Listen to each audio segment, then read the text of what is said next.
গল্পটার মেইন চরিত্র হচ্ছে শ্রীকান্ত তিওয়ারি। মানুষটা বাইরে থেকে একদম নর্মাল, কিন্তু ভেতরে ভেতরে সে কাজ করে ভারতের টপ সিক্রেট গোয়েন্দা সংস্থা টাস্ক ফোর্সে। ঘরের ভিতরে আবার তার একদম আলাদা জীবন। তার স্ত্রী সুচি সাউথ ইন্ডিয়ান বংশোদ্ভূত একটি কলেজের প্রফেসর।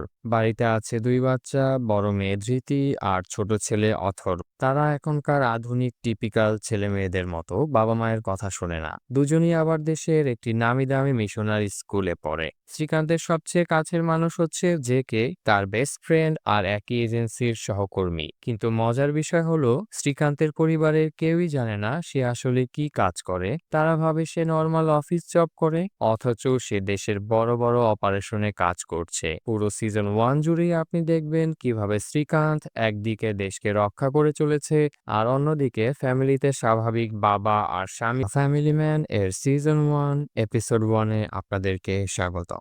শুরুটা হয় কোচিতে। সমুদ্রের পথ ধরে কয়েকজন জঙ্গি ভারতীয় সীমান্তে ঢোকার চেষ্টা করছিল, কিন্তু সুযোগ মতোই তাদেরকে ধরে ফেলে ভারতীয় নেভি। এখান থেকেই গল্প সরে আসে আমাদের মেইন চরিত্র শ্রীকান্ত তিওয়ারির দিকে। সকালবেলা বাড়ির সামনে যোগব্যায়াম করছে লোকটা, আর তার বন্ধু জেকে বারবার ফোন দিচ্ছিল। শ্রীকান্ত অবশ্য ফোন রিসিভ না করেই কেটে দিচ্ছে। কিছুক্ষণ পরেই বাড়িতে ফিরে স্ত্রী সুচির সাথে দেখা। লেকচার আছে, তাই শ্রীকান্ত যেন বাচ্চাদের স্কুলে দিয়ে আসে। শ্রীকান্ত রাজি হয়ে গেল। স্কুলে যাবার পথে একটি বাইক এসে তাদের গাড়ির লুকিং গ্লাসে ধাক্কা দেয়। শ্রীকান্ত, স্কুলে পড়ো আর এমন আচরণ, কারোর সামনে এমন কথা বলা ঠিক না। ওদিকে শ্রীকান্ত কাজ করে এক বিশেষ টাস্ক ফোর্সে। জেকে বারবার বলছিল আজ তাদের বস শর্মা স্যার হয়তো নতুন কিছু দায়িত্ব দেবেন। দুজন আলাপ করে ঠিক করলো কোচিতে ধরা পড়া জঙ্গিদের কেস দেখতে হবে, আর তাদের সাথেই মুম্বাই যেতে হবে। শর্মা স্যার জানিয়েছেন নতুন এক দেখাতে থাকে, কারণ সে আবার চির সিঙ্গেল। জোয়া জেকের দিকে কোনো আগ্রহ দেখায় না, কারণ তিওয়ারি নাকি অসাধারণ এজেন্ট, অনেক বড় বড় কেস সলভ করেছে। এতে ফ্লাইট বারবার ডিলে হচ্ছিল, তাই তাদের দলের একজন এনকাউন্টার স্পেশালিস্ট পাশা খুব অস্থির হয়ে উঠছিল। এই পাশার ব্যাপারে বলে রাখি, সে ধর্মে একজন মুসলিম। শ্রীকান্ত তার বন্ধু জেকে দায়িত্ব দিয়ে মেয়ের স্কুলে চলে যায়। স্কুলের প্রিন্সিপাল শ্রীকান্তকে রাগ করে বললেন, এমন বাবা মেয়ে কি করেছে তাও খেয়াল রাখে না। জেকে বারবার ফ্লাইট চলে এসেছে জানানোর জন্য কল দিচ্ছিল, তাই শ্রীকান্ত কিছুই বলতে পারছিল না, কারণ তার নিজেরই জরুরি দায়িত্ব ছিল। ওদের করে নিয়ে যাওয়া হচ্ছিল। এক বন্দি মুসা বারবার বলছিল সে নির্দোষ, সে নাকি একজন ইঞ্জিনিয়ার, ভুল বুঝে তাকে ধরে ফেলা হয়েছে। কিন্তু হলো সেই পুরানো মায়ের গল্প। এরপর গল্প চলে আসে পাকিস্তানের ইসলামাবাদে। দেখা যায় এক জঙ্গি গ্রুপের উচ্চপদস্থ সদস্য ফয়েজ। দ্য ফ্যামিলি ম্যান এর সিজন 1 এপিসোড 2-এ আপনাদেরকে স্বাগতম। আজকের গল্প শুরু হয় শ্রীকান্ত তিওয়ারিকে দিয়ে। তিনি এক ডাক্তারের চেম্বারে বসে আছেন। ডাক্তার সোজাসাপটা বলে দেয়, ননভেজ, ভাজা পোড়া, সিগারেট আর মদ সব বন্ধ করতে হবে। তোমার সুগার লেভেল খুবই বেশি, সাবধান হও। টেনশন কমাতে চাইলে তোমার ফ্যামিলির সাথে সময় কাটাও। ঠিক সেই সময়ে শ্রীকান্তের ফোনে জরুরি কল আসে। এক জায়গায় বোমা পাওয়া গেছে, দ্রুত চলে আসো। আগের এপিসোডে যে মেয়েটিকে বোমার কাছে দেখা গিয়েছিল, সেই বোমা তখনও বিস্ফোরিত হয়নি। বম্ব স্কোয়াড পৌঁছে গেছে, আর জেকে আগে থেকেই সেখানে অপেক্ষা করছে। শ্রীকান্ত পৌঁছানোর পর সবাই চেষ্টা করছে কিভাবে বোমাটা নিষ্ক্রিয় করা যায়। বম্ব স্কোয়াডের লোক স্কুটারের নিচে থাকা বোমা খুলে দেখে বেশ উন্নত এবং হাইটেক বোমা। শ্রীকান্ত স্কুটারের নাম্বার, রেজিস্ট্রেশন আর সিসিটিভি ফুটেজ সম্পর্কে ডিটেলে জানতে চায়, কিন্তু জানা যায় স্কুটার চোরাই, ভুয়া রেজিস্ট্রেশন, চেসিস নাম্বারও নেই। যাই হোক, অনেক চেষ্টা করে অবশেষে তারা বোমা নিষ্ক্রিয় করতে সক্ষম হয়, কিন্তু কয়েক সেকেন্ড পরেই সবাইকে অনেক অবাক করে জিনিসটা বিস্ফোরিত হয়ে যায়। শ্রীকান্তের মাথায় একটাই প্রশ্ন, বোমা তো ডিসআর্ম হলো, তাহলে এটা ফাটলো কিভাবে? এবার দৃশ্য বদলায় টাস্ক ফোর্সের অফিসে। শ্রীকান্তের বস শর্মা, জেকে পুরো টিমকে বকাঝকা করছে দিল্লির টাস্ক ফোর্সের হেড কুলকার্নি। তার কথা হচ্ছে টাস্ক বানানো হয়েছে যাতে এই ধরনের ঘটনা প্রতিরোধ করা যায়, আর তোমরা কিছুই জানতে পারলে না। কুলকার্নি নির্দেশ দেয় আগামীকাল সকালের মধ্যে পুরো ইনভেস্টিগেশন রিপোর্ট যেন প্রধানমন্ত্রীর ডেস্কে পৌঁছে যায়। বকাঝকা শেষে কুলকার্নি স্নেহের সুরে শ্রীকান্তকে বলে সে যেন তাকে এয়ারপোর্টে সি অফ করতে আসে। বছরের 5 মাসে 42 জন মারা গেছে, আর একবার বিস্ফোরণ হলে এই সংখ্যা 100 ছাড়িয়ে যাবে। শ্রীকান্ত বুঝে যায় সময় খুবই খুবই কম, তাদেরকে খুব দ্রুত কিছু একটা করতে হবে। তাই শ্রীকান্ত সোজা চলে যায় হাসপাতালে ভর্তি মুসার সাথে দেখা করতে, যদি এখান থেকে কোনো ইনফরমেশন কালেক্ট করা যায়। প্রথমে সে দেখা করে আসিফের সাথে, যে হচ্ছে ধরা পড়া এই টিমের লিডার, কিন্তু সে কোমায় থাকার কারণে শ্রীকান্তের কোনো কাজেই আসে না। পরবর্তী সিনে আমরা দেখি মুসা যেই প্রাইভেট ওয়ার্ডে ভর্তি, সে সেখানের নার্সের সাথে খাতির করে ফেলেছে। তারা মালায়ালাম ভাষায় নিজেদের সুখ দুঃখের কথা শেয়ার করছে। শ্রীকান্ত এবার আসে মুসার সাথে দেখা করতে। মুসা এখনো জানে না তাদের টিম লিডার আসিফ বেঁচে আছে। শ্রীকান্ত তার জীবিত মাকে মেরে ফেলে যে গালগপ্প মুসাকে শুনিয়েছিল, মুসা এখনো সেগুলো নিয়ে শ্রীকান্তকে বেশ কিছু প্রশ্ন করলো। বোঝাই যায় এই মা কাহিনী তার মনে দাগ কেটেছে। শ্রীকান্ত মুসাকে বলে, মায়ের কাছে ফিরতে চাইলে আইএসএস এর অপারেশন নিয়ে যা যা জানো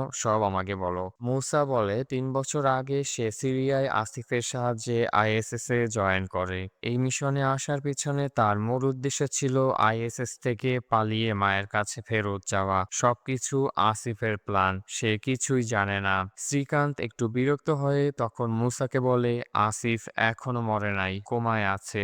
ওর হুঁশ ফিরলে তোমাকে আর আমাদের প্রয়োজন হবে না। তাই যা যা জানো সব আমাদেরকে দ্রুত বলে দাও। পরবর্তী সিনে দেখা যায় শ্রীকান্ত ও টাস্ক ফোর্সের হেড কুলকার্নি গাড়িতে করে এয়ারপোর্ট যাচ্ছে। শ্রীকান্ত কুলকার্নিকে সিগারেট অফার করে, কিন্তু কুলকার্নি হেসে বলে সে সিগারেট খাওয়া ছেড়ে দিয়েছে। শ্রীকান্তকে অনেক মনমরা লাগছিল, তাই কুলকার্নি তাকে জিজ্ঞাসা করলো বাসায় সব ঠিকঠাক আছে কিনা। শ্রীকান্ত একটু হেসে বলল, সব ঠিক আছে স্যার। জবাবে কুলকার্নি বলল, আমি তোমাকে 3 বছর ট্রেন করেছি, তোমার মুখ দেখলেই আমি বুঝতে পারি সবকিছু। শ্রীকান্ত বলে তার স্ত্রী সুচি চায় সেই কষ্টের চাকরি ছেড়ে বেশি টাকায় প্রাইভেট জব করুক। জবাবে কুলকার্নি তাকে বলে, শ্রীকান্ত তোমার এই সিচুয়েশনে আমিও পড়েছিলাম। আমার বউ তো এখনো মনে করে আমি এই জব ছেড়ে এখন ডেস্ক জব করি। আমাদের ত্যাগের কারণেই দেশের মানুষ সুরক্ষিত থাকতে পারে। তুমি চমৎকার অফিসার, এই কাজ তোমারই জন্য। গল্প এবার ফিরে আসে শ্রীকান্তের বাড়িতে। তার ছেলে আজকে বিরক্তিকর বেসুরা সুরে নতুন এক বাদ্যযন্ত্র বাজাচ্ছে। সুচি জানতে চায় ডাক্তার কি বলেছে। শ্রীকান্ত বলে, নন ভেজ, ভাজা পোড়া এগুলো খাওয়া বন্ধ করতে হবে, তবে সিগারেট আর মদ লিমিটের মধ্যে খেতে পারি। শুনে সুচির মাথা গরম হয়ে যায়। পরে শ্রীকান্ত মেনে নেয়, ঠিক আছে মদও ছাড়বো, তবে ধীরে ধীরে। এরপর সুচে মনে করিয়ে দেয় কাল কিন্তু তার মেয়ের স্কুলে যেয়ে প্রিন্সিপালের সাথে দেখা করতে হবে। এদিকে পাকিস্তানে মিশন জুলফিকার এর প্ল্যান তৈরি হচ্ছে। মেজর সামির তার ঊর্ধ্বতন কর্মকর্তাদের বুঝাচ্ছেন কেরালাতে যারা ধরা পড়েছে তাদের কাছ থেকে ইন্ডিয়া কোনো তথ্য নিতে পারেনি। এছাড়া কিছুদিন আগে আমাদের নতুন এক ফাইটার সফলভাবে মুম্বাই স্কুটার ব্লাস্ট করতে সক্ষম হয়েছে। মিশন জুলফিকারকে আমরা সফল করবই। ওদিকে সুচি তার এক্স কলিগ অরবিন্দের সাথে কলেজের ক্যান্টিনে বসে কথা বলছে।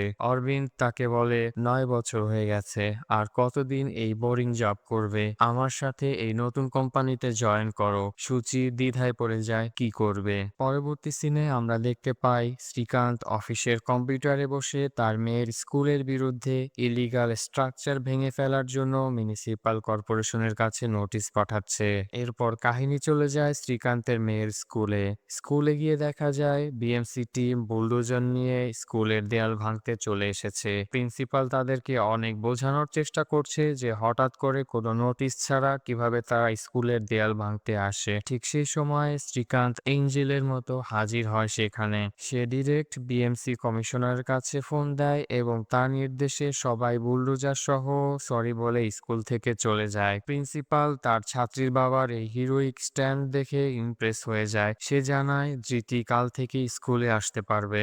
রাতে পরিবারের সাথে খাবার টেবিলে ধৃতি তার বাবার আজকের এই হিরোইক স্ট্যান্ডের গল্প করে। খাওয়া শেষে সুচি শ্রীকান্তকে বলে, তোমরা যে মানুষকে ব্ল্যাকমেল করে কাজ আদায় করে নাও তা কিন্তু আমি জানি। বেচারা সিস্টারের সাথেও আবার এমন কিছু করেছো নাকি? শ্রীকান্ত এই টপিক এড়িয়ে যায়, আর তখন সুচি তাকে বলে সে নতুন চাকরি নিতে চায়। 9 বছর ধরে বাচ্চাদের সেই একই বোরিং লেকচার দিতে দিতে সে বিরক্ত হয়ে গেছে। মানে অরবিন্দের কথায় সুচি পুরাপুরি ম্যানিপুলেট হয়ে গেছে। শ্রীকান্ত সুচিকে অনেক বোঝানোর চেষ্টা করে যে সে সে তার ফ্যামিলিকে ঠিকমতো সময় দিতে পারে না, কিন্তু সূচি ক্লাস শেষ করে সময় মতো বাসায় ফিরে এবং বাচ্চাদেরকে সময় দিতে পারে। এখন সূচি ও শ্রীকান্তের মতো চাকরি নিয়ে এত ব্যস্ত হয়ে যায়, তাহলে বাচ্চাদেরকে কে সময় দিবে? বাকবিতণ্ডার এক পর্যায়ে সূচি সোজাসাপটা বলে দেয়, বাচ্চাদের দেখার দায়িত্ব আমার একার না। তুমি তোমার এই চাকরি বদলাবে না, কিন্তু আমাকে আমার পছন্দের একটা চাকরিও করতে দেবে না? এভাবে থাকা যায় না। কথা বলার মাঝখানে শ্রীকান্তের মোবাইলে কোড রেড নামে একটা মেসেজ আসে এবং সূচির সাথে মিটমাট না করেই সে সোজা চলে যায় তার টিমের সাথে জরুরি মিটিং করতে। স্কুটারের বম ব্লাস্টের সাথে যুক্ত 3 জনের হদিস তারা পেয়েছে। এরা 3 জনই একটি গেমিং কোম্পানিতে চাকরি করে। সবাই মিলে এই সিদ্ধান্তে আসে যে এদের 3 জনকে একই সাথে তাদের কোম্পানি থেকে ধরে আনতে হবে, যাতে সন্দেহবশত অন্য কেউ পালিয়ে যেতে না পারে। পরের দিন সকালে পুলিশ সেখানে হানা দেয়। 2 জন ধরা পড়ে, একজন পালিয়ে যায়। সেই সময় সূচি বারবার শ্রীকান্তকে মেসেজ দিচ্ছিল তার গতকালকে নতুন জবের কথাগুলো নিয়ে ডিসকাস করার জন্য, কিন্তু শ্রীকান্ত তাকে ইগনোর করছে। ঠিক তখনই সে দেখতে পায় পালিয়ে যাওয়া তৃতীয় ব্যক্তি তার সামনে দিয়ে দৌড় দিচ্ছে। এখানে আমরা মজার একটি কমেডি সিন দেখতে পাই। শ্রীকান্ত এক মহিলার স্কুটারে পড়ে তৃতীয় ব্যক্তিকে ধাওয়া করে ধরে ফেলে। এবার গল্প সরে যায় পাকিস্তানে। সেখানে একজনকে গোপনে মিশন জুলফিকারের নির্দেশনা দেওয়া হয়। ভারতে ফিরে দেখা যায় তারা সেই গেমিং কোম্পানি থেকে হুসেন, আরশাদ আর রিয়াজ নামে যাদেরকে আটক করেছে তারা কিছুতেই মুখ খুলছে না।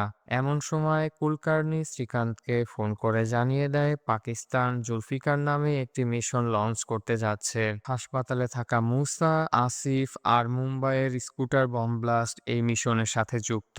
আমাদেরকে খুব দ্রুত ব্যবস্থা নিতে হবে। উপায় না পেয়ে শ্রীকান্ত পাশার বন্দুক নিয়ে ভিতরে গিয়ে তাদেরকে ভয় দেখায় আর হুসেনের কান ঘেঁষে দেয়ালে গুলি ছোড়ে।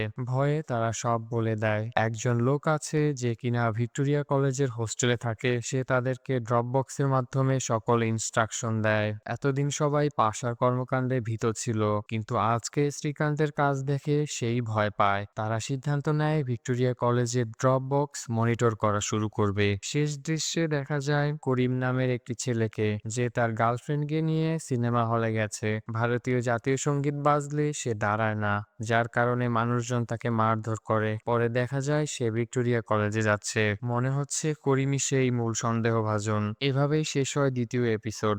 দ্য ফ্যামিলি ম্যান এর সিজন 1 এপিসোড 3-তে আপনাদেরকে স্বাগতম। শুরুটা হয় 2 জন ড্রাইভারকে দিয়ে। তারা মাংস নিয়ে যাচ্ছিল দোকানে পৌঁছে দিতে। হঠাৎ কিছু লোক তাদের পথ আটকায়। গাড়ি তল্লাশি করে দেখে মাংস আছে। একজন বলে এটা তো গরুর মাংস।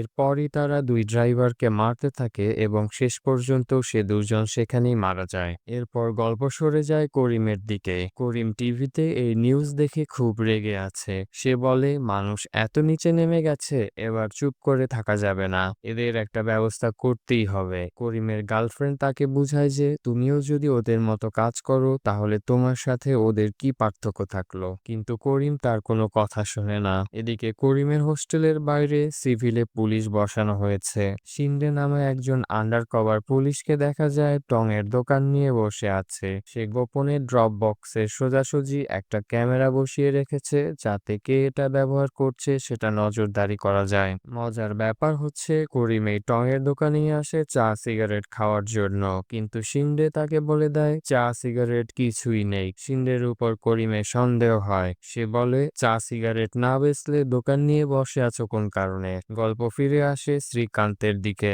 মুসা তাকে আইএসএস এর জয়েনের গল্প বলে। 2002 সালের ধর্মীয় দাঙ্গায় তাদের বাসায় এসে উগ্রবাদীরা তার বোন, বাবা ও চাচাকে খুন করে যায়। মুসার মা এই দাঙ্গায় বেঁচে গেলেও প্রতিদিন রাতে ট্রমায় তার ঘুম ভেঙে যায়। সে কারণে সে অস্ত্র হাতে তুলে নিয়েছে।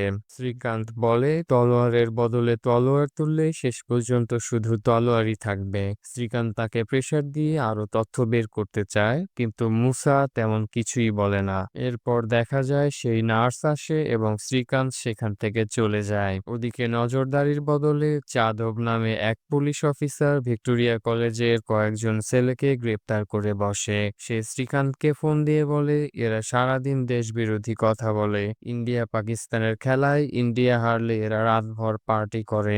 ওরা ছাড়া এই কাজ আর কারো পক্ষে সম্ভব না। পুলিশ অফিসার ফোনে 4 জনের নাম বলে, যাদের মধ্যে একজন হচ্ছে স্কুটারে বম্ব সেট করা সেই সাজিদ। শ্রীকান্ত অনেক বিরক্ত হয়, কারণ ওদের বিরুদ্ধে এখনো কোনো প্রমাণ পাওয়া যায়নি। যাদব বলে পিটি ওদের মুখ থেকে স্বীকারোক্তি নেওয়া তার জন্য 1-2 এর কাজ। যাই হোক, শ্রীকান্ত পুলিশ কাস্টডিতে গিয়ে বলে এরা কেউই টার্গেট না, ওদের ছেড়ে দিন। এরপর গল্প যায় সূচির দিকে।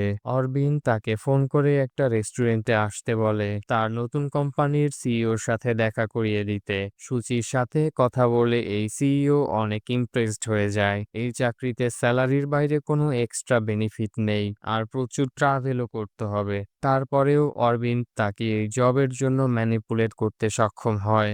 এর পরের সিনে আমরা দেখতে পাই করিম আলতাফ নামে একজনের সাথে দেখা করতে আসে। করিম তাকে বলে ভাই আমি একা কাজ করতে পছন্দ করি, কিন্তু আলতাফ করিমকে একটি চাবি দিয়ে বলে তার কাছে একটা ইন্টারেস্টিং মিশন আছে করিমের জন্য।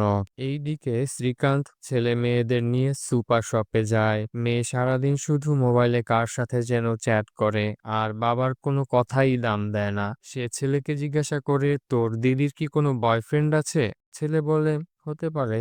শ্রীকান্ত সাথে সাথে মেয়ের ফোন ট্র্যাক করে চমকে যায়, সে কাকে যেন তার ছবি পাঠাচ্ছে। ঠিক তখনই আমরা দেখতে পাই করিম তার কলেজের সামনের সেই ড্রপ বক্স থেকে একটা পেন ড্রাইভ কালেক্ট করছে। সাথে সাথে সেই আন্ডারকভার পুলিশ তার পিছু নিয়ে গোপন ক্যামেরায় ভিডিও করতে থাকে এবং ফোন করে শ্রীকান্তকে এটা বলে দেয়। এদিকে করিম এবং তার বন্ধুরা পেন ড্রাইভের একটি ভিডিও দেখে ক্ষেপে ওঠে। সেই ভিডিওতে এক এমপি প্রকাশ্যে মুসলিম মাংস বিক্রেতাদের মারতে উস্কানি দিচ্ছে। করিমের গার্লফ্রেন্ড বলে এই ভিডিও এখনই পুলিশের হাতে পৌঁছে দিতে হবে। জবাবে করিম বলে পুলিশ উল্টো আমাদেরকে জেলে ঢুকিয়ে দিবে, এদের ভাষাতেই এদের জবাব দিতে হবে। পরবর্তী সিনে আমরা দেখতে পাই শিন্ডে ড্রপ বক্সের সামনে তোলা করিমের ভিডিও নিয়ে হাজির হয়েছে টাস্ক ফোর্সের অফিসে। করিমের ব্যাকগ্রাউন্ড চেক করে তারা কোনো ক্রিমিনাল রেকর্ড পায় না।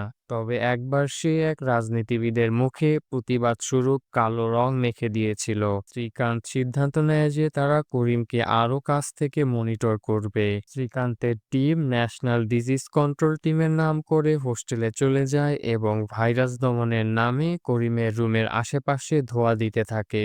এই সুযোগে তারা করিমের রুমের ভেতরে ও বাইরে ক্যামেরা ফিট করে আসে। ঠিক এ সময়ই করিম হোস্টেলে চলে আসে এবং তার রুমের ভিতর লোকজন দেখে সন্দেহ করে। পরবর্তীতে বাইরে গিয়ে সে শিন্ডের টঙের দোকান দেখতে পায় না, তাই তার সন্দেহ আরো পাকাপোক্ত হয়। গল্প এবার শ্রীকান্তের বাড়িতে যায়। ছেলের জন্মদিন, সবাই পার্টি করছে। শ্রীকান্তের মা, ভাই, শ্বশুর এরা এসেছেন অথর্বের জন্মদিনে। সুচির ফ্যামিলি সাউথের আর শ্রীকান্তের ফ্যামিলি নর্থের। তাই হিন্দি আর তামিল নিয়ে শ্রীকান্তের মা আর শ্বশুরের মধ্যে বাকবিতণ্ডা লেগে যায়। জন্মদিনের কেক কাটা শেষে ফ্যামিলির আড্ডায় শ্রীকান্তের ভাই তাকে বলে অনেক দেশ সেবা করেছো, এবার এই জবটা ছেড়ে প্রাইভেট জবে ঢুকো আর কিছু টাকা কামিয়ে নাও। ঠিক তখনই কল আসে করিমরা কোনো জায়গার গেস্ট লিস্ট আর ফ্লোর প্ল্যান নিয়ে কথা বলছে, তার মানে রাতে ধামাকাদার কিছু হতে যাচ্ছে। শ্রীকান্তের টিম হোস্টেলের বাইরে নজর রাখছে। ঠিক সেই সময় হঠাৎ করে বিদ্যুৎ চলে যায় আর করিম ও তার বন্ধুরা একটা ভ্যান নিয়ে পালিয়ে যায়। এমন থ্রিলিং মোমেন্টে তৃতীয় এপিসোড শেষ হয়। দ্য ফ্যামিলি ম্যান এর সিজন 1 এপিসোড 4-এ আপনাদেরকে স্বাগতম। শুরুটা হয় করিমকে দিয়ে। করিম পালিয়ে গেছে এবং সে একটা গ্যারেজে লুকিয়ে আছে। সেখানে তাদের ভ্যানের নাম্বার প্লেট বদলানো হচ্ছে। তারা আজকে সন্ধ্যায় এক পাবলিক ইভেন্টে সেই এমপি ও তার লোকজনকে চরম শিক্ষা দেবে। তারা গেস্ট লিস্টে সবার নাম দেখছে আর সন্ধ্যায় তাদের করুণ পরিণতি চিন্তা করে হাসছে। একজন বলে এসব হারামিদের সাথে এরকমই হওয়া উচিত। করিম সবাইকে বলে দেয় তারা যেন তাদের ফোন বন্ধ রাখে, যাতে পুলিশ তাদের ট্র্যাক করতে না পারে। করে। তারপর গল্প চলে আসে শ্রীকান্তের অফিসে। সবাই চিন্তায় ডুবে আছে, এরা হাত থেকে বেরিয়ে গেল কিভাবে। করিমদের লাস্ট লোকেশন ছিল ভেন্ডি বাজার এবং এরপর থেকে তাদের মোবাইল বন্ধ। ওই এলাকায় সিসি ক্যামেরা না থাকায় কোনো তথ্য পাওয়া যায়নি। শ্রীকান্ত খুব সিরিয়াস হয়ে যায় এবং নির্দেশ দেয় ভেন্ডি বাজারে সিভিল ড্রেসে লোক পাঠাও ওদের খুঁজে বের করার জন্য। এদিকে করিমও নিজের পুরো প্ল্যান নিয়ে ব্যস্ত। তারা আজকের মিশনের জন্য ইউনিফর্ম ও কিছু স্টিলের ট্রাঙ্ক রেডি করেছে। একজন বলল ট্রাঙ্কে মাল ভরে দেই, কিন্তু করিম বলল সন্ধ্যায়। এতে বোঝা যায় আক্রমণের জন্য ব্যবহৃত সবকিছু তারা এই ট্রাঙ্কে রাখবে। করিমের এক বন্ধু তার সঙ্গে করে বন্দুক নিয়ে এসেছে। একজন বলল বন্দুক রেখো না, করিম জানতে পারলে রেগে যাবে। কিন্তু লোকটা বলে করিমকে বলো না, এটা সেফটির জন্য নেওয়া, দরকার না পড়লে এটা লুকিয়ে ফেলবো। এখন গল্প সরে আসে শ্রীকান্ত আর শর্মার দিকে। শর্মা জিজ্ঞাসা করে তোমাদের নাকের ডগা থেকে ওরা কিভাবে পালিয়ে গেল। শ্রীকান্ত বলে স্যার, এমন সময় বিদ্যুৎ চলে যায়, অন্ধকারে আমাদের কিছুই করার ছিল না। হয় ওদের কপাল অনেক ভালো, না হয় ওরা আগে থেকেই সব বুঝে ফেলেছিল। এরপর শর্মা জিজ্ঞাসা করে যেখানে সেখানে বোম ফুটছে আর তুমি বলছো ওদের কপাল ভালো, তোমাদের নেক্সট স্টেপটা কি? শ্রীকান্ত বলে করিমদের আটকাতে চাইলে সার্চ ওয়ারেন্ট নিয়ে ওর রুম তন্ন তন্ন করে খুঁজতে হবে। আমরা কিছু না কিছু পাবোই, আর কিছু না পেলে ভেন্ডি বাজার এলাকা খালি করা ছাড়া আমাদের হাতে আর কোনো অপশন নেই। ওদিকে বাড়িতে গিয়ে দেখা যায় রবিবার সকালে সুচি আর তার মেয়ে শুয়ে শুয়ে গল্প করছে। হঠাৎ করে অথর্ব সেখানে লাফ দিয়ে মা আর বোনের মাঝে শুয়ে পড়ে। অথর্ব তার মাকে প্রশ্ন করে মা, বাবা ছুটির দিনও সারাদিন অফিসের কাজ করে, হিসাবে কিন্তু আমাদের অনেক ধনী থাকা উচিত। এটা বলে সে তার বোনকে জ্বালাতে শুরু করে। আর একটু পর পর অরবিন্দ সুচিকে মেসেজ দিচ্ছে জানার জন্য যে সে এই কোম্পানিতে জয়েন করছে কিনা। সুচি অরবিন্দকে মেসেজে হ্যাঁ বলে দেয়। এই খুশিতে তারা আজকে বাইরে সেলিব্রেট করবে। এদিকে পুলিশের টিম করিমের হোস্টেলে গিয়ে তার রুম চেক করে এবং তার ল্যাপটপ জব্দ করে নিয়ে আসে। হাসপাতালে সেই নার্স আবার আসে মৌসার কাছে। মৌসা নিজের কষ্টের গল্প খুলে বলে তোমার কি মনে হয় আমি সন্ত্রাসী? নার্স তাকে বলে আমি কি মনে করি না করি তাতে কিছুই যায় আসে না। মৌসা এখানে নার্সকে পটানোর চেষ্টা করে। সে তাকে বলে আইএসএস এ জয়েন করার পর ওরা আমাদের পাসপোর্ট ছিঁড়ে ফেলে যাতে আর জীবনে দেশে ফিরে যেতে না পারি। ওরা আমাকে দিয়ে অনেক খারাপ কাজ করিয়েছে, যা বলতেও আমার লজ্জা লাগে। নার্স এসব কথা শুনে ইমোশনাল হয়ে যায়। সে মুসাকে ওষুধ খাইয়ে বলে অতীতের কথা ভুলে যাও, তোমাকে শক্ত হতে হবে, গড তোমার সাথেই আছেন। নার্স ইমোশনাল হয়ে গেছে দেখে মুসা তার ফাইনাল জাল দিয়ে দেয়। সে বলে আমার মা এখনো মনে করে আমি বিদেশে আছি, মরে গেলেও আমার কোনো আফসোস নেই, কিন্তু আমি শুধু একবার আমার মায়ের সাথে দেখা করতে চাই। এটা শুনে নার্স দ্বিধায় পড়ে যায় এবং সেখান থেকে বের হয়ে আসে। ওদিকে সুচি আর অরবিন্দ গাড়িতে করে রেস্টুরেন্টে যাচ্ছে। সে ফোন করে ধৃতিকে স্কুলের অ্যাসাইনমেন্ট শেষ করতে বলে। সে খুব বিরক্ত হয়ে অরবিন্দকে বলে মানুষ কিভাবে একসাথে চাকরি করে, ছেলে মেয়ে সামলায়, সংসার করে, আবার একই সাথে নিজের জন্য টাইম বের করে। অরবিন্দ তাকে একটু তৈলমর্দন করে বলেই ফেলে তুমি অলরেডি এগুলো একসাথে করছো। অরবিন্দ সিদ্ধান্ত নেয় তারা আজকে খুব ভালো একটা রেস্টুরেন্টে যাবে আর ইটালিয়ান খাবার খাবে। এরপর আমরা ধৃতিকে দেখতে পাই ঘরের মধ্যে পায়চারি করছে আর মোবাইলে কার সাথে যেন কথা বলছে। অথর্ব প্রশ্ন করে তোমার সাজগোজ দেখলে তো মনে হয় না তুমি অ্যাসাইনমেন্ট করতে যাচ্ছ। ধৃতি ধমক দিয়ে তার ভাইকে চুপ করিয়ে দেয়। এরপর দেখা যায় সুচি আর অরবিন্দ সি বিচের সাথে বিশাল এক রেস্টুরেন্টে এসেছে। এমন সময় শ্রীকান্ত তাকে ফোন করে রাতে এত পেপার ওয়ার্ক ছিল যে কাজ করতে করতে আমি টেবিলেই ঘুমিয়ে পড়েছিলাম, তাই তোমার মেসেজের রিপ্লাই দিতে পারিনি। এখন আসো কথা বলি। সুচি একটু থতমত খেয়ে যায় এবং আমতা আমতা কণ্ঠে বলে আর্জেন্ট কিছুই না, আমি একটু কাজে বের হয়েছি, তুমি বাসায় আসলেই কথা বলবো। এই বলে সে ফোন কেটে দেয়। শ্রীকান্ত নিজে মিথ্যা বলায় ওস্তাদ, তাই সে বুঝে যায় তার বউ তার সাথে মিথ্যা কথা বলছে। তাই সে সুচির লোকেশন ট্র্যাক করে দেখে সে এখন হোটেল সি ক্যাসেলে আছে। জেকে তাকে মাথা ঠান্ডা করতে বলে, কিন্তু শ্রীকান্ত কিছুই শোনে না। শ্রীকান্ত রেস্টুরেন্টের দিকে ছুটে যায় আর জেকে তার পিছে লেজুর হিসাবে ঝুলে পড়ে। রেস্টুরেন্টে দেখা যায় সূচি আর অরবিন্দ বসে আছে। এত পশ রেস্টুরেন্ট দেখে সূচি তাকে প্রশ্ন করে, তুমি কি এখানে প্রায়ই আসো? অরবিন্দ বলে, মাঝে মাঝে এখানে আসি আর বসে বসে অফিসের কাজ করি। ফ্যামিলির বাইরে মাঝে মাঝে নিজের পিছনেও টাকা খরচ করতে হয়। সূচি তখন আফসোস করে বলে, লাস্ট টাইম আমি কখন বাইরে ঘুরতে বের হয়েছি সেটাই মনে নেই। লাইফটা আর আগের মতো নেই। সেই সময় শ্রীকান্ত আর জেকে হোটেল সি ক্যাসেলে পৌঁছে গেছে। জেকে তাকে অনেক বুঝিয়ে ফেরত নেওয়ার চেষ্টা করছে, কিন্তু শ্রীকান্ত নাছোড়বান্দা, সে কিছুতেই ফেরত যাবে না। সে দূর থেকে দেখে তার বউ একজনের সাথে বসে কথা বলছে। রাগে সে একটা টেবিলে বসে পড়ে আর তার বউয়ের দিকে নজর রাখতে থাকে। এমন সময় ওয়েটার এসে তাদের দুজনকে জিজ্ঞাসা করে তারা কি খাবে, কিন্তু খাবারের প্রাইস শুনে জেকে বলে একটা হুইস্কি আর অরেঞ্জ জুস দিতে। একটু পরেই শ্রীকান্ত আর সূচি একে অপরকে দেখে ফেলে। সূচি তাকে জিজ্ঞাসা করে, তুমি এখানে কি করছো? জবাবে শ্রীকান্ত বলে, কাছেই কাজে এসেছিলাম, ক্ষুধা লেগেছে তাই ভাবলাম এখান থেকে কিছু খেয়ে যাই। এরপর শ্রীকান্ত তাকে জিজ্ঞাসা করে, তুমি না কোন দরকারি কাজে বের হয়েছিলে হঠাৎ এখানে? সূচি বলে, আমার নতুন জব নিয়ে আলোচনা করতেই এক ফ্রেন্ডের সাথে এখানে এসেছি। শ্রীকান্তের টেবিলে হুইস্কি দেখে সূচি অনেক রাগ হয়, তবে মানুষের সামনে এটা প্রকাশ করে না। শ্রীকান্ত এক ঢোকে পুরো গ্লাস শেষ করে রাগে গড়গড় করতে করতে সেখান থেকে চলে যায়। বোঝাই যায় আজকে বাসায় তাদের দুইজনের মধ্যে ভয়ানক ফাইট হবে। এরপর গল্প সরে আসে হাসপাতালে মৌসার দিকে। নার্স মেরি মৌসার বেডের উপরে মাদার মেরির মূর্তি রাখে আর বলে, মাদার মেরি তোমাকে আশীর্বাদ করবে আর তোমার ঘুমও ভালো হবে। নার্স জানে যে মূসা একজন মুসলিম, তারপরেও সে এটা নিয়ে আসে। এতেই বোঝা যায় এই নার্স মূসার উপর পটে গেছে। সে বলে, তুমি চাইলে আমি মাদার মেরির মূর্তি নিয়ে যেতে পারি, কিন্তু মূসা তার হাত ধরে তাকে বাধা দেয়। সে বুঝে গেছে মেরি পটে গেছে, তাই মূসা বলে, মাদার মেরি এখানে থাকুক। যখন এই মেরি এখানে থাকবে না তখন মাদার মেরি আমার খেয়াল রাখবে।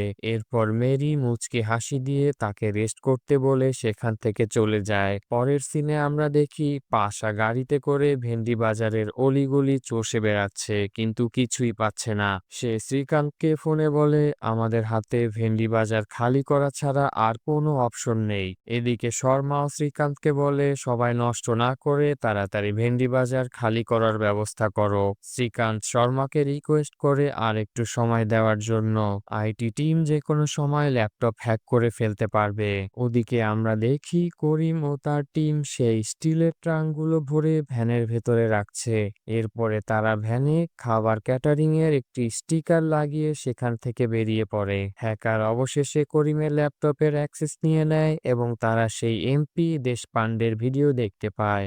যে কে বলে, এই এমপি ভেন্ডি বাজারের খুব কাছেই থাকে এবং তার বাড়িতে আজকে একটা বিশাল পার্টি আছে।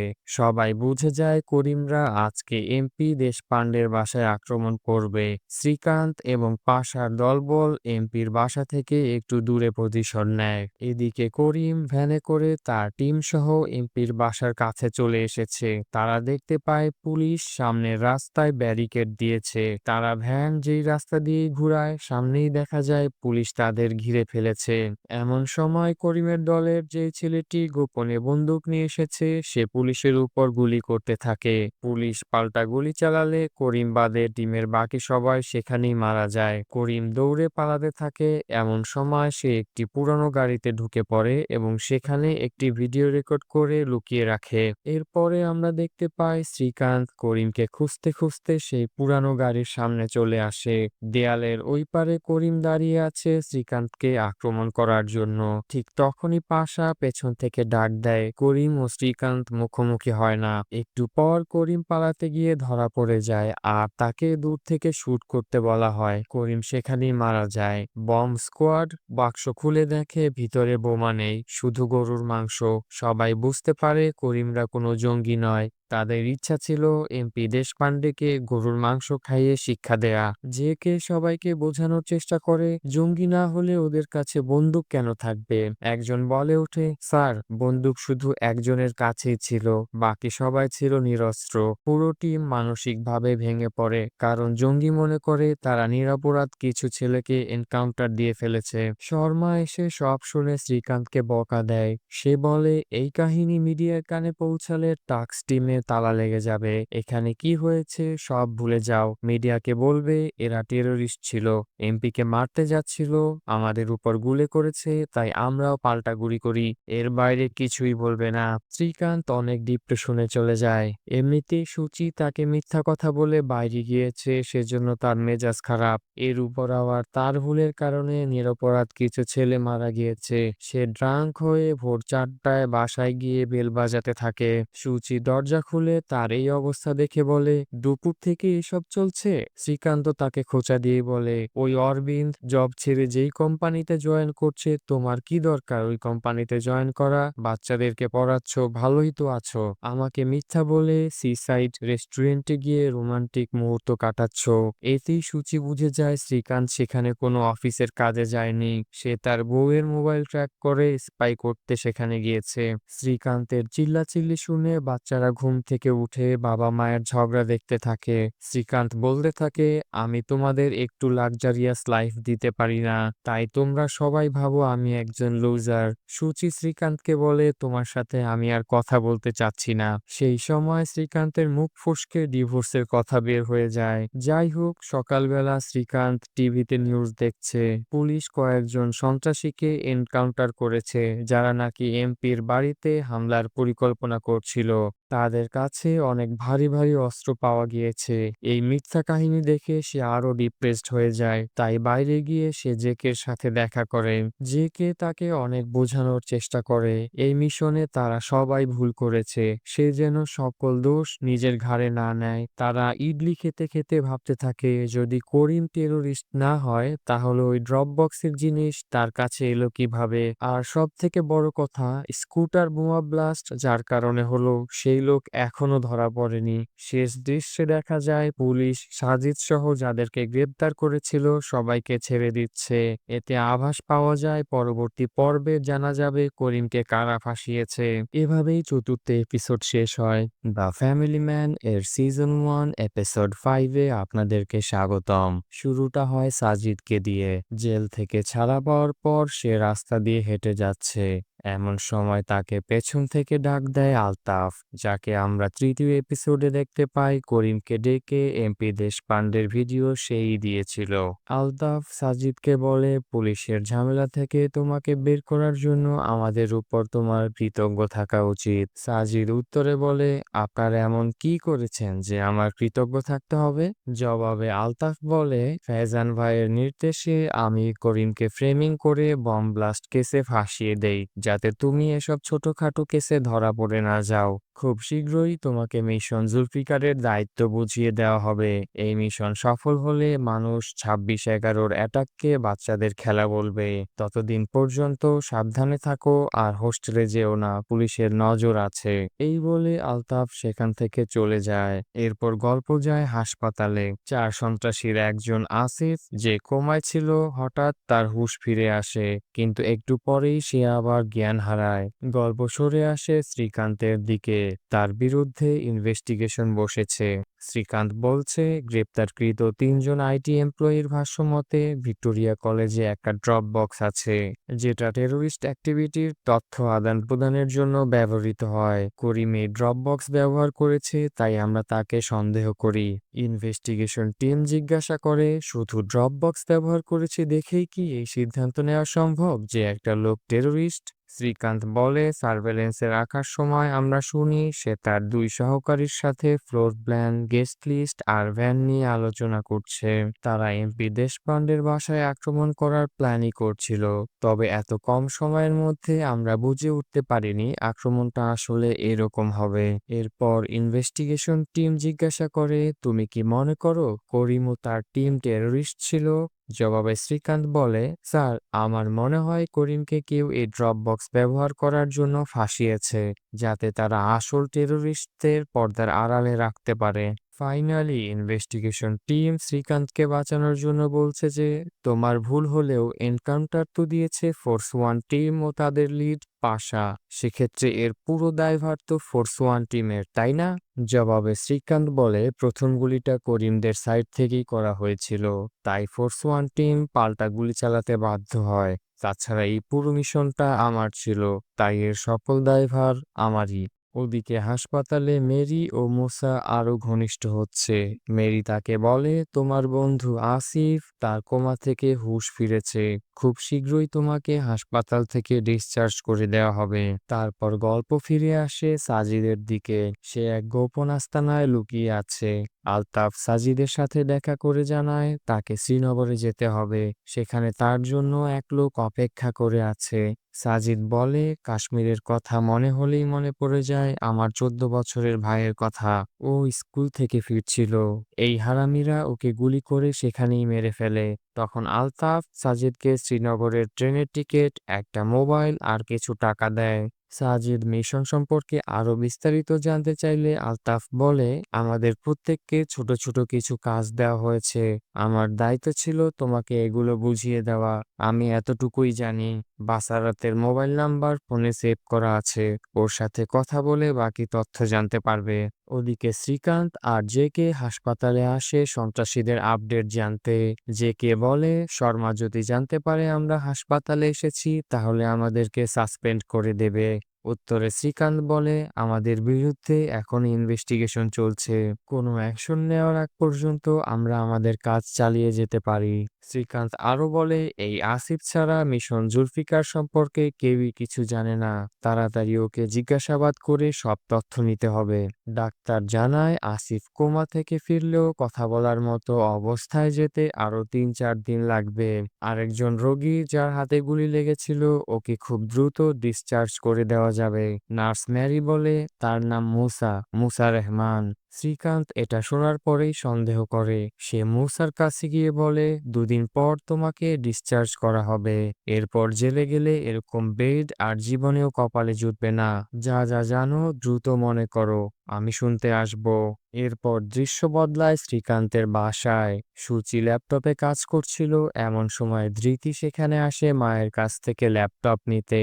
সুচি তাকে বলে, আমি কাজ করছি, তুমি খাতায় নোট করো। এটা শুনে ধৃতি ইংরেজিতে বলে, মা, তুমি খুবই বিরক্তিকর। সুচি কটমট করে তাকায় আর ধৃতি সেখান থেকে চলে যায়। অথর্ব আজকে হারমোনিকা বাজাচ্ছে। তার সুর অনেকটা ইমপ্রুভ হলেও শ্রীকান্ত তাকে এটা বন্ধ করতে বলে।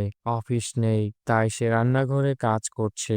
এমন সময় সে দেখে একটা ড্রয়ার ঠিকমতো লাগছে না, তাই সে এটা ঠিক করে বাসার সকল ড্রয়ার চেক করা শুরু করে।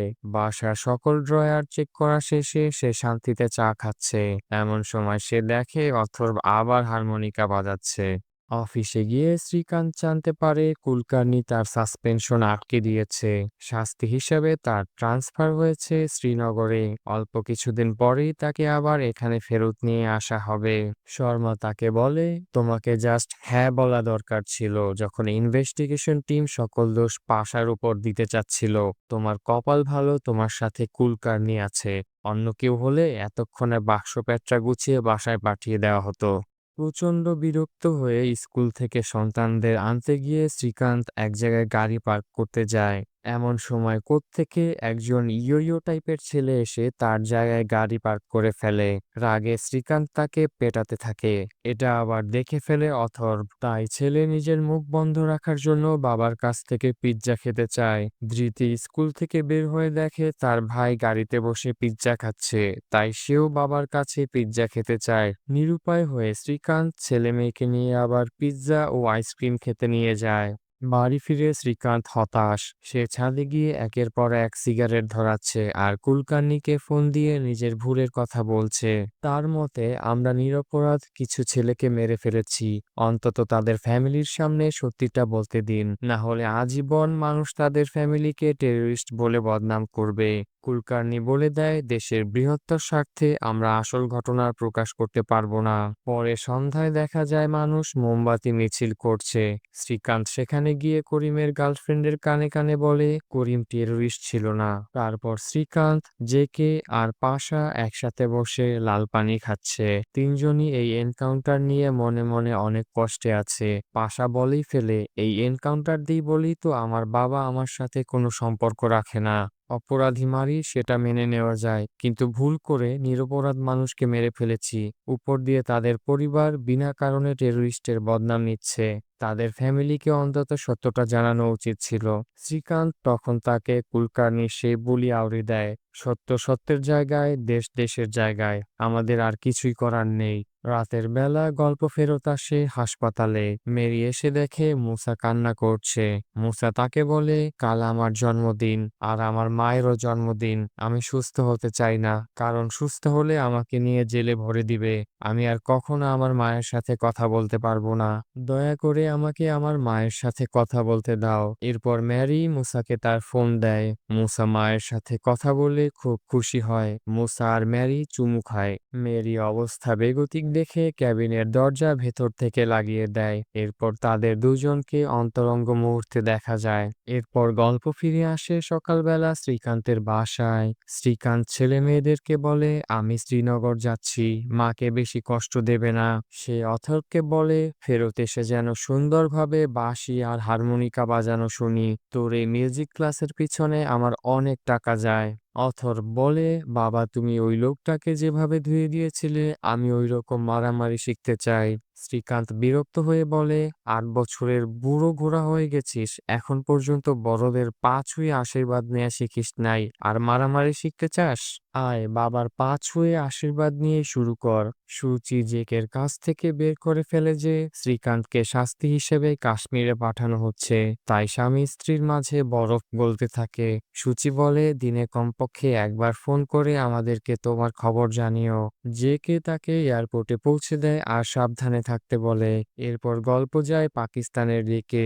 মেজর সামির ফোনে জেনারেল আনসারিকে বলে, আমাদের মুজাহিদ 2-3 দিনের মধ্যে হাসপাতাল থেকে বের হয়ে যাবে। অপারেশনের জন্য আমি একটা টিমকে রেডি করে রেখেছি, আর আমাদের অন্য ফাইটার কাশ্মীরের জন্য রওনা দিয়ে দিয়েছে। আনসারি বলে, এবার প্ল্যান মাফিক মিশন জুলফিকার নিয়ে এগিয়ে যাও। এরপর গল্প সরে আসে শ্রীকান্তের দিকে। সে শ্রীনগর পৌঁছে কুলকার্নিকে ফোন করে। কুলকার্নি তাকে বলে, তোমাকে আমি শ্রীনগর কোনো শাস্তি হিসাবে না, একটা জরুরি কাজে পাঠিয়েছি। র এর তথ্য মতে মিশন জুলফিকারের একজন কি মেম্বার এখন কাশ্মীরে আছে। আমরা দেখি সেই কি মেম্বার সাজিদ শ্রীকান্তের পাশেই দাঁড়িয়ে কার জন্য অপেক্ষা করছে। কুলকার্নি বলে, তুমি কাশ্মীর থেকে এই বিষয়টা দেখবে। এটা শুনে শ্রীকান্ত খুব খুশি হয়ে যায়, আর আর্মির একটি দল এসে তাকে রিসিভ করে নিয়ে যায়। শ্রীকান্ত সৈন্যদের কাছে জানতে চায় এখানে কি অবস্থা। কমান্ডো বলে, অনেক টুরিস্ট আসে, অবস্থা ভালোই। শ্রীকান্ত চারদিকে তাকিয়ে দেখে কঠোর নিরাপত্তা, এতেই বোঝা যায় অবস্থা কিরকম ভালো। অন্যদিকে সাজিদকে একটা ট্যাক্সি পিক করে নিয়ে যায়। চারদিকের অবস্থা দেখে সে বলে, এরা মুখে বলে কাশ্মীর নাকি হিন্দুস্তানের মাথার মুকুট, কিন্তু কাশ্মীরকে এরা রেখেছে পায়ের জুতার মতো। কাশ্মীরকে নিয়ে এদের যত চিন্তা, এই চিন্তা যদি কাশ্মীরের মানুষের প্রতি হতো তাহলে এখানে পরিবেশ এমন থাকতো না। ট্যাক্সি ড্রাইভার তাকে বলে, খুব দ্রুতই সব বদলে যাবে। এরপর গল্প সরে আসে হাসপাতালে মুসা আর মেরির দিকে। মুসা মেরির কার্ড নিয়ে চলে যায় আসিফের সাথে দেখা করতে। আসিফ মুসাকে দেখে কাগজে কিছু গুরুত্বপূর্ণ তথ্য লিখে দেয়। তখনই মুসা হঠাৎ একটি ইনজেকশন নিয়ে আসিফের গ্লুকোজ লাইনে ঢুকিয়ে দেয়, আর বলে, আমি চাই না তুমি মিশন জুলফিকারের কোনো তথ্য ওদেরকে দাও। আসিফ হার্ট অ্যাটাক করে মারা যায়। মুসা খুব দ্রুত তার কেবিনে ফেরত যায়। এভাবেই পঞ্চম এপিসোড শেষ হয়। মনে হচ্ছে মুসাই আসল মাস্টার মাইন্ড। পরের এপিসোডে জানা যাবে সবকিছু।